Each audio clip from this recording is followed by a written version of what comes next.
Namasté et bienvenue dans cette vidéo. Je suis super heureuse ici de continuer le chemin avec toi à explorer aujourd'hui les 4 aspects du mental. Les maîtres nous disent: «Maîtrise ta vie, maîtrise ton souffle, maîtrise ton mental». OK? Donc par la maîtrise de notre souffle, on parvient à maîtriser notre mental et par la maîtrise de notre mental, on parvient à maîtriser éventuellement notre vie. Mais la maîtrise ne signifie pas le contrôle. Souvent, on se trompe et on confond ces 2 termes. Parce que si on veut contrôler notre vie, hem, c'est ce qui va se passer, c'est la fatigue, c'est la dépression, c'est la frustration ou la colère ou le mécontentement ou toutes ces choses qui émergent en fait de ce contrôle, qu'on n'arrive pas de toute manière à contrôler la vie. On ne peut pas contrôler la vie, c'est impossible. La vie, elle est, OK? Et on essaie plutôt la naviguer. Et la naviguer avec maîtrise, c'est tout autre chose. De la laisser être ce qu'elle est, mais de naviguer. OK? Donc on devient en fait le capitaine de notre navire, le capitaine de ceci. Et en fait, on aura l'impression que plutôt que la vie le fuit, plutôt qu'on passe à côté de notre vie, plutôt qu'on subit la vie, plutôt que la vie nous arrive, on arrive dans un espace en nous-mêmes depuis lequel on s'installe et on a l'impression d'être posé malgré les tempêtes autour. Dans un espace beaucoup plus stable, dans un espace confiant, dans un espace où on peut plutôt être l'observateur, expandre la conscience et du coup être dans un état d'acceptation et d'accueil de ce qui arrive. Et de ce qui arrive est toujours pour être au plus grand bénéfice de cette expérience sur cette terre.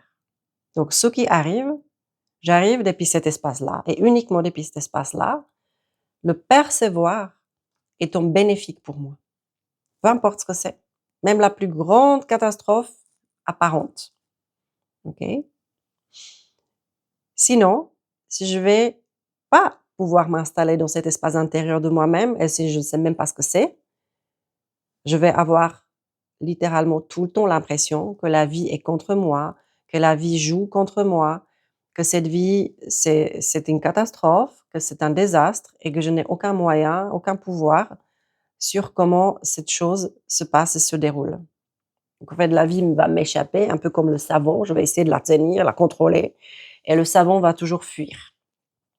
Et du coup, je vais m'essouffler, OK? Je vais m'essouffler, je vais pas pouvoir, être dans un état de paix, de sérénité. Je vais plutôt, être dans un espace où je suis en train de survivre, ce moment-là, plutôt que m'ouvrir à la vie et bénéficier pleinement, d'éprouver la joie, de curiosité. Qu'est-ce que la vie a encore à m'apporter?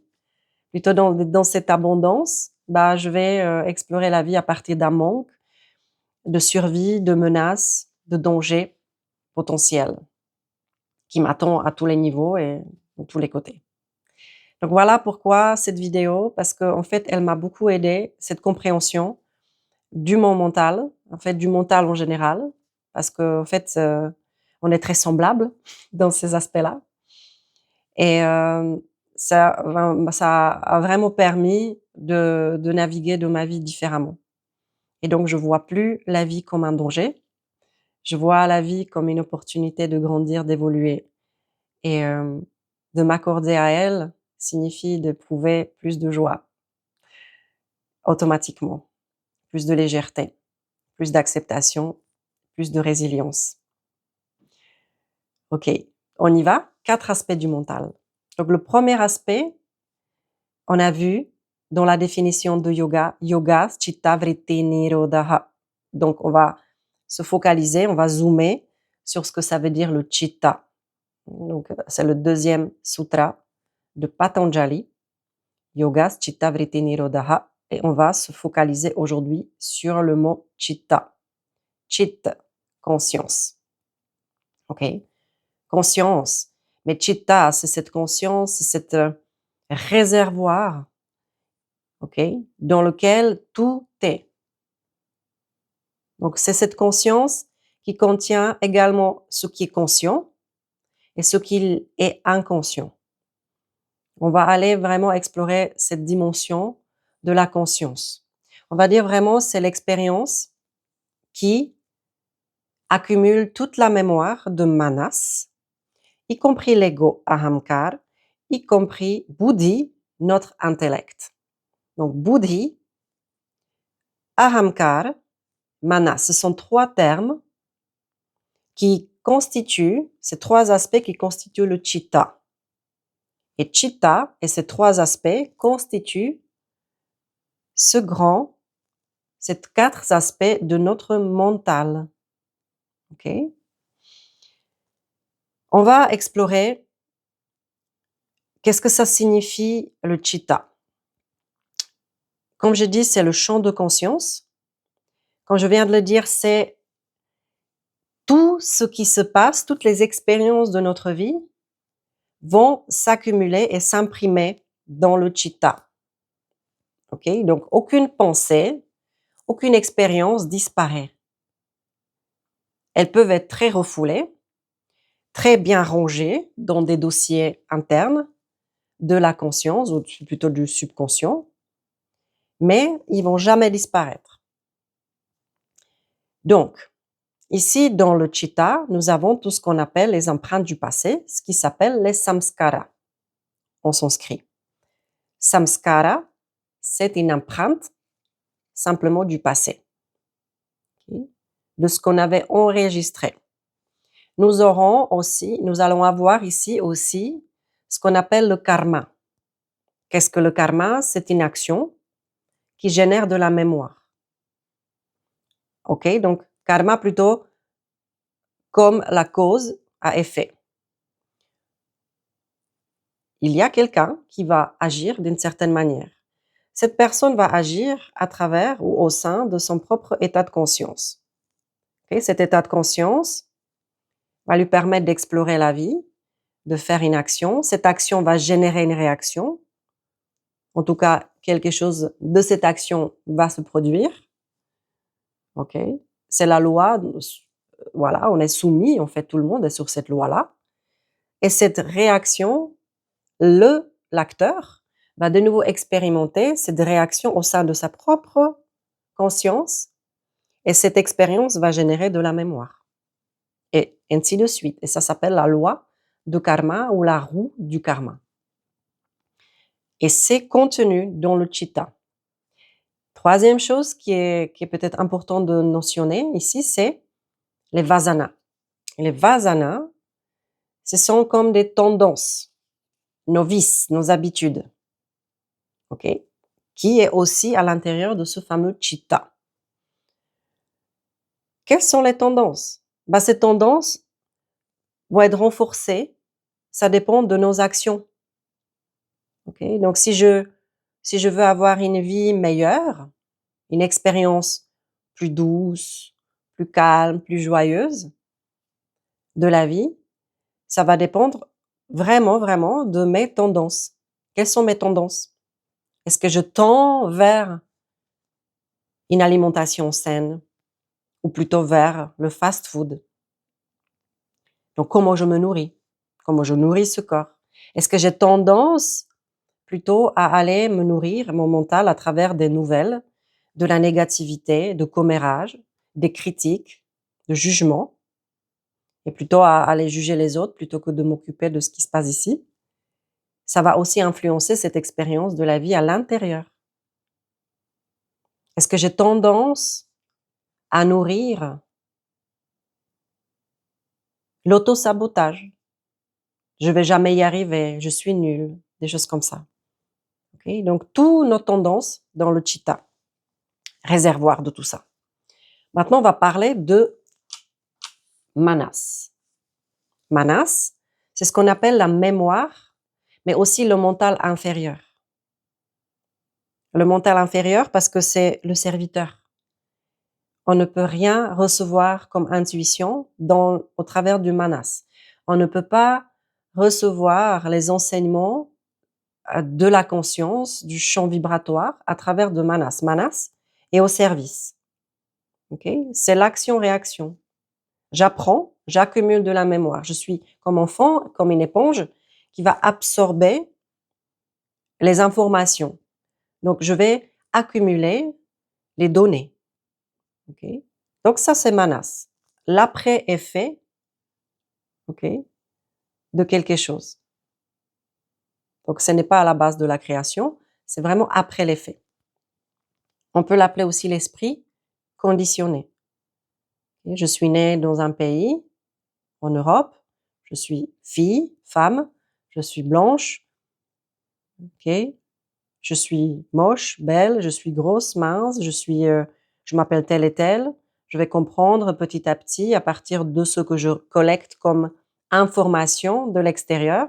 On m'a dit: «Oh, tu es plutôt une fille intelligente, tu es une fille, gentille, tu es bon à rien». Vous voyez? Ça, c'est tout le conditionnement qu'on accumule et en fait, ça vraiment façonne notre perception à travers d'autres choses qu'on va parler maintenant et c'est Buddhi. Buddhi,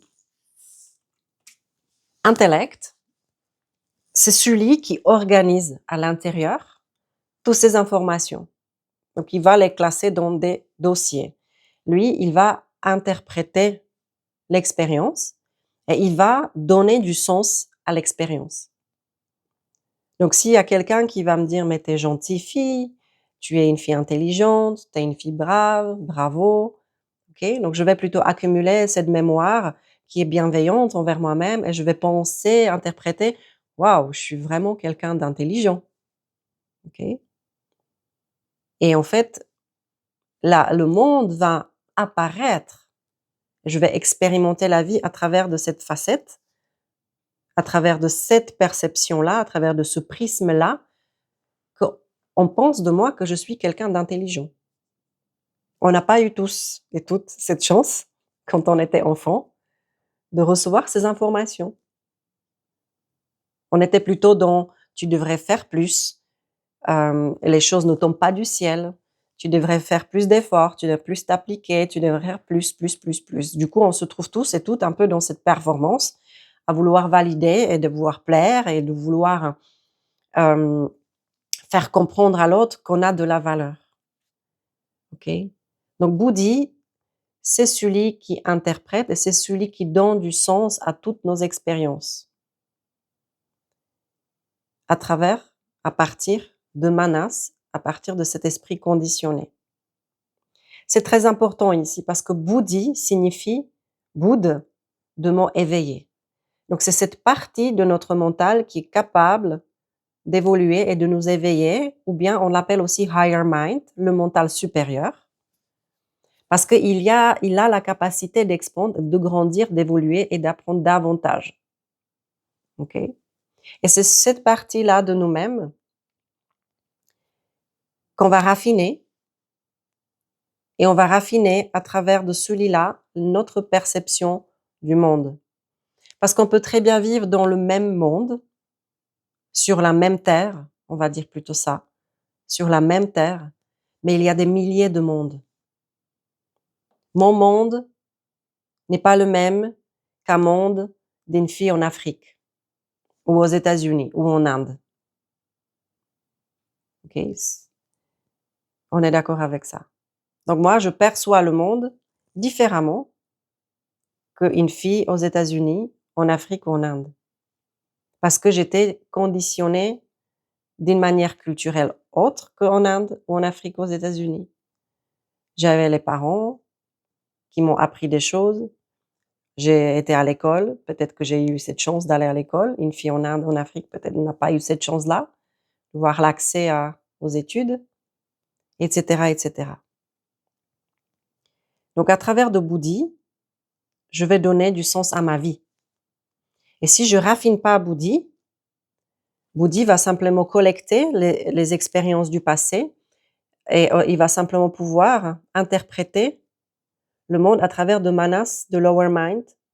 La vie m'arrive, il y a une mauvaise expérience négative qui impacte ma vie et façonne ma vie et du coup, je vais me dire: «Ah waouh, OK, j'ai eu cette expérience négative, je vais interpréter la vie est telle et telle, la vie est méchante avec moi, la vie est injuste, ça devrait pas arriver, je suis nulle, je vaux rien». OK? Et du coup, la vie va être façonnée à travers de cette perception-là. Et c'est exactement là où dans le yoga, en fait, on veut nettoyer, purifier notre bouddhi pour que notre perception devienne limpide et qu'on puisse faire l'expérience directe à travers des vitres propres, directes de Brahman. On va passer à Ahamkar, l'ego ou le personnage, pour compléter en fait ce que je viens de dire ici. Ok, donc l'ego, quand j'ai posé la question à mon maître en Inde, j'ai dit mais qu'est-ce que c'est vraiment l'ego? Il me manquait des éléments parce que j'arrivais toujours pas à le saisir. Et il m'a dit l'ego c'est l'hallucination de l'Atman. L'Atman, notre âme, notre essence localisée. En fait, l'hallucination de l'Atman est l'ego. Et ça m'a pris un bon moment pour explorer cela. Et j'ai compris. Il y a beaucoup de maîtres, énormément de personnes dans le développement personnel, les sages, qui nous expliquent que l'ego, finalement, ce sont nos personnages. Il n'y a pas un seul personnage qui habite ce corps. Okay? Il y a énormément de personnages qui se sont construits petit à petit à travers justement de nos expériences et de l'interprétation, de la discrimination de Bouddhi. Discrimination, c'est vraiment la capacité de notre Bouddhi de discerner. Ça c'est bien, ça c'est pas bien. Okay? Et donc, on a construit, on a fabriqué nos personnages. Donc, on peut dire que l'ego, c'est le soi fabriqué. J'ai fabriqué Ilona, le personnage de Ilona, à travers de mes expériences du passé. Et donc, je suis devenue prof de yoga, je suis devenue accompagnatrice, je suis devenue telle et telle et telle et telle. Ce sont les rôles que j'ai construits à travers de mes expériences du passé. Une fille en Inde va fabriquer une fille en Inde. La fille de l'Afrique va fabriquer l'ego à travers de ses expériences vécues en Afrique, à travers de ce que la société lui dit qu'elle est, et elle va y croire ou pas. Des fois, on se révolte contre ces dogmes, contre ces codes sociétals, et du coup, on va au-delà, on arrive à aller au-delà de l'ego, au-delà de ce qui est imposé au sein de la famille, au sein de l'école, au sein de la société, au sein du monde. Et aller au-delà, c'est justement se donner la permission d'aller au-delà de ce conditionnement. On me dit, t'es blanche, t'es fille, t'as droit à ça, mais t'as pas le droit à ça parce que tu es blanche et t'es une fille. Okay? Et donc, l'envie, le désir d'expandre et d'aller au-delà de ce conditionnement, c'est le désir ardent de notre âme d'évoluer. Et il y a un moment donné, l'Atman va se réveiller, il va se dire, je suis pas que ça. La vie ne peut pas être que ça. Ça n'a aucun sens. Et à partir de ce moment, il peut avoir autre chose que ça à expérimenter. Et donc l'Atman, il commence, au lieu d'être toujours tourné vers l'extérieur et collecter l'information à travers de nos 5 sens, à travers de notre système nerveux, il va se tourner au lieu vers l'extérieur, à l'intérieur. Okay? Et ce regard à l'intérieur permet à l'Atman de se connaître de plus en plus et d'expérimenter le champ de la conscience. De laisser derrière ces masques, c'est cette identification à ce qu'il a cru jusqu'au présent être. Et ça bouscule ce moment ce moment que l'Atman enfin se retourne envers lui-même. C'est un grand moment de transformation. Et c'est pas confortable. Cet éveil transforme littéralement la posture intérieure. Je ne suis pas que ça. En fait, je peux être autre chose. Qui je suis? Si j'enlève tous les rôles, si j'enlève toutes les étiquettes, qui suis-je? Qui est-ce qui voit à travers de ses yeux? Qu'il y a toujours quelque chose comme une silence, comme une présence silencieuse à l'intérieur. Celui qui observe de derrière tout ça. On l'appelle l'observateur, le drashtu, celui qui voit. Et quand l'Atman commence à se tourner vers l'intérieur, il y a le sutra suivant qui dit Tada drashtu svarupe avastanam. Et le voyant se voit. Et ce qui voit le libère. Donc le libère de toutes ces identifications erronées, de ce moi faussé, cette fausse identification, et commence à comprendre qu'il est au-delà de ça et qu'il peut sortir du box, peut sortir de ce petit moi conditionné qui doit être congruent à la société. Donc ce moment aha, je suis pas ça. C'est un énorme moment qui est, et que ça peut arriver bien sûr, et ça va encore arriver. Ça arrive pas qu'une fois, mais ça prend des fois beaucoup de temps pour ce premier fois. Ok? Mais ça va encore arriver, peut-être de manière plus douce, mais ces moments aha vont encore arriver. Et c'est un grand moment de waouh. Donc il faut tenir les rênes. Et c'est à ce moment-là que yoga nous aide énormément à consolider l'expérience, à vraiment pouvoir devenir ce maître de notre navire. Donc on va cultiver, on va muscler, on va purifier notre perception à travers des différentes techniques de respiration, de concentration, de méditation. Bien sûr, les postures, elles jouent un rôle là-dedans. On amène déjà la conscience à l'intérieur quand on commence à faire des différentes positions du yoga. Okay, on va devoir aller entrer, porter notre attention à notre corps physique, à notre souffle, au mantra, et on va de plus en plus subtil. Donc la pratique, lorsqu'on dit d'une pratique avancée, c'est pas forcément se mettre sur la tête, c'est pas une pratique avancée, c'est une pratique plutôt débutante, dans le sens du yoga, vraiment. Une pratique avancée, c'est une pratique de plus en plus subtile. Muladhara, chakra, danse, densité, corps. Et en subtil, la voix, cinquième, Vishuddha, le sang.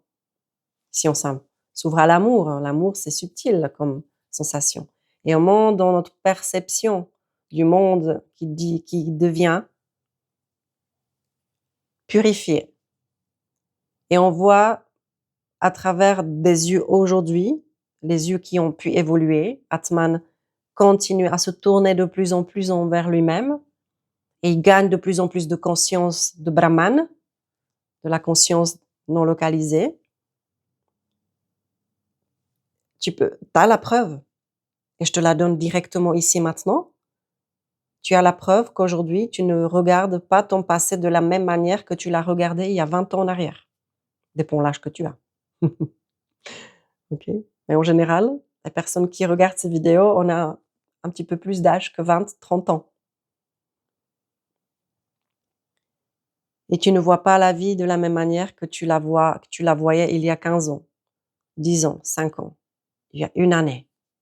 Aujourd'hui, ton regard envers ton passé a changé. Le passé n'a pas changé. Ce qui a lieu dans ton passé n'a pas changé. Mais ton regard et ton attitude envers ton passé a évolué à travers de tes expériences et la sagesse que tu as accumulée. Si tu as fait ce travail de l'Atman qui se tourne continuellement envers lui-même. Si tu n'as pas fait ce travail encore, tu as toujours l'opportunité aujourd'hui de commencer.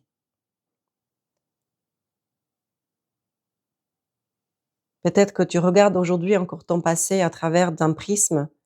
Ce qui m'est arrivé était injuste. Et ça, c'est un conditionnement. C'est une croyance qui te limite et qui te réduit. Et si tu regardes ton passé à travers de ce prisme que la vie t'était injuste, et ce qui s'est arrivé, ce qui s'est passé ne devait pas arriver, crois-moi, tu limites, tu te limites toi-même à l'abondance future. Parce que toi-même aujourd'hui, si la vie est injuste, si la vie a été injuste, elle continue de l'être et elle continuera de cette même manière. Elle ne pourra pas évoluer autrement. Donc d'abord, tu dois faire la paix avec ton passé. Tu dois faire la paix avec qui tu es aujourd'hui, faire la paix avec ton passé. Ça, c'est dans les premières stages, premières étapes de l'éveil. C'est de faire le ménage de ce qui est eu, ce qui s'est passé, ce qui est arrivé, pour que Bouddhi puisse donner un sens différent à ce qui s'est passé, pour ouvrir la perception, pour ouvrir la possibilité que ce qui est arrivé, qui est en fait arrivé, parce qu'il y a quelque chose d'ordre du choix, qu'il y a une possibilité que tu l'aies peut-être choisi d'une certaine manière. Je dis pas qu'on a mérité ce qui nous est arrivé, ça n'a rien à voir. Mais qu'il y a d'une manière ou d'une autre, on l'a choisi, plutôt qu'on a subi ce qui nous est arrivé. Et on l'a choisi pour une telle ou telle raison, qu'elle nous échappe peut-être encore aujourd'hui, et que peut-être cette raison, elle va se révéler petit à petit avec justement le fait que l'Atman se tourne envers lui-même, et c'est ces vérités-là, elles vont être révélées à un moment donné. Et on va découvrir ce pourquoi, naturellement. Et on va sortir du rôle du victime vers l'acceptation, vers la résilience, vers la paix, vers le pardon. C'est tout un chemin. On ne peut pas nous imposer le pardon. On ne peut pas nous imposer ça. Okay? C'est très important. Le pardon, c'est pas quelque chose qu'on va forcer. On peut avoir le pardon à quelque part là-haut, ouais, c'est là où j'aimerais arriver. Mais le pardon, c'est comme quelque chose qui émerge naturellement lorsque notre conscience est élevée, lorsque l'Atman continue à se tourner envers lui-même. Et à partir d'un certain moment, on comprend qu'il n'y a personne à qui pardonner et qu'en réalité, il n'y a rien à pardonner. Et donc, il y a une énorme sensation ouh, de paix, de clarté et de joie parce qu'on a déposé enfin ses bagages. On a enfin déposé à ce quoi on a tellement tenu. Parce que des fois, à ce qu'on tient, on appelle ça aussi qu'on est on est un peu accro à nos tendances négatives. On est un peu accro, attaché à notre passé. Parce que c'est au travers de ça qu'on s'identifie. Okay? Et si je lâche cette identification à la victime, si je la lâche, je suis qui? Du coup, il peut avoir une grande part. Il peut avoir genre, waouh, oh, mais si je suis pas ça, je suis qui? Donc, il n'y a pas besoin de lâcher tout de suite.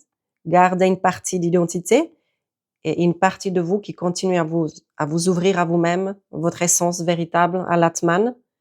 Et à un moment donné, quand on va acquérir suffisamment d'Atman, à un moment donné, ça lâche tout seul. Le masque tombe.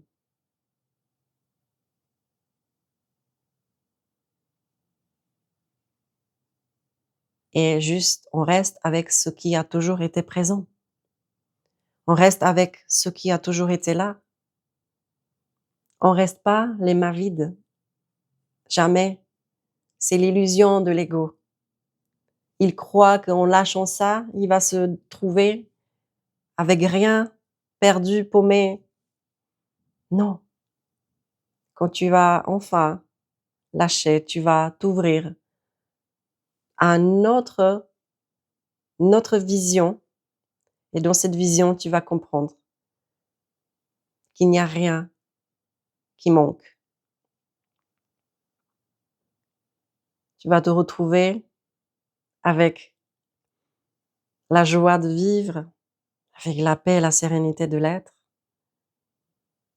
avec l'ouverture vers la curiosité. Qu'est-ce que la vie est encore? En lâchant progressivement ces idéologies, ces idées, ces concepts, on va entrer plus dans l'expérience, sortir de la sphère mentale, s'élever dans l'Atman. L'Atman, c'est pure présence, pure expérience de la vie. Donc on va arrêter d'analyser la vie, on va commencer enfin à la vivre. Et il n'y a pas besoin d'être toujours bien pour vivre une bonne vie. Tu pourras traverser toutes les adversités, toutes les situations difficiles, tous les challenges, tous les obstacles, parce que la vie va t'offrir toujours les opportunités nouvelles pour grandir, évoluer. Donc même sur le chemin spirituel, sur le voie d'éveil et d'exploration intérieure, on aura toujours des choses difficiles qui vont nous arriver, mais on va pouvoir les voir différemment. Il n'y aura plus rien à gérer. On va les voir différemment. On va pouvoir nous élever au-dessus, de les vivre pleinement, d'avoir suffisamment de force, de les affronter. Parce que nous sommes enracinés en quelque chose de plus profond de nous-mêmes. Voilà les 4 aspects du mental. C'est en fait l'instrument intérieur au travers duquel on expérimente, ou l'Atman expérimente la vie. Donc, la seule manière pour avoir l'accès à une vie qu'on désire, c'est le devenir cette vie qu'on désire. Déjà, maintenant. Et de travailler, entre guillemets, sur notre instrument intérieur. De prendre soin de cet instrument intérieur. Pourquoi est-ce qu'on prend soin de ce corps? On va se brosser les dents tous les matins pour avoir un beau sourire la journée, pour pouvoir sourire et pour pouvoir simplement être avec l'autre personne. Mais pourquoi? Parce que ça se voit, hein, c'est visible. Donc on n'a pas envie de montrer des dents dégueulasses. Si on a un petit peu de conscience, un petit peu d'hygiène de vie. Donc l'hygiène de vie constitue aussi à prendre soin de cet instrument intérieur, même s'il se voit pas, mais c'est à travers de cet instrument-là que je fais l'expérience de la vie. Et si mon instrument est sale et dégueulasse, bah comment je peux espérer que la vie sera autrement? Donc je vous invite, c'est vraiment une invitation, ou je t'invite, toi qui es devant cette caméra, devant cette vidéo, de prendre soin, de rien gérer, de lâcher le contrôle et de vouloir gérer la vie, mais plutôt t'occuper de cet instrument intérieur. Comment? À travers différentes techniques que yoga propose. Je peux que t'inviter au programme en ligne Radical Confiance, qui fait juste une petite partie, la première partie des 7 programmes de Métamorphose 7. Radical Confiance, ça commence avec Muladhara Chakra. Tu as la méditation, tu as les explications, les PDF, les playlists, les pratiques de yoga, asana, posture, les pratiques de yin yoga, de la méditation, des satsangs comme ceci, pour comprendre, pour te comprendre mieux. Et de cette compréhension de comment en fait cette mécanique continue à fonctionner au travers de toi, bah tu vas pouvoir te détendre. Parce que quand tu vas comprendre qui tu es, qui tu n'es pas, tu vas pouvoir naviguer autrement dans la vie. Ouf, ça va vraiment te soulager. Mais il y a une pratique à faire, quotidienne, et c'est à quoi je t'invite. D'avoir une petite pratique quotidienne qui te permettra vraiment de muscler, de cultiver ton attention. Je vais parler de l'attention dans une prochaine vidéo. Je t'embrasse. Belle continuation à toi. Et namasté.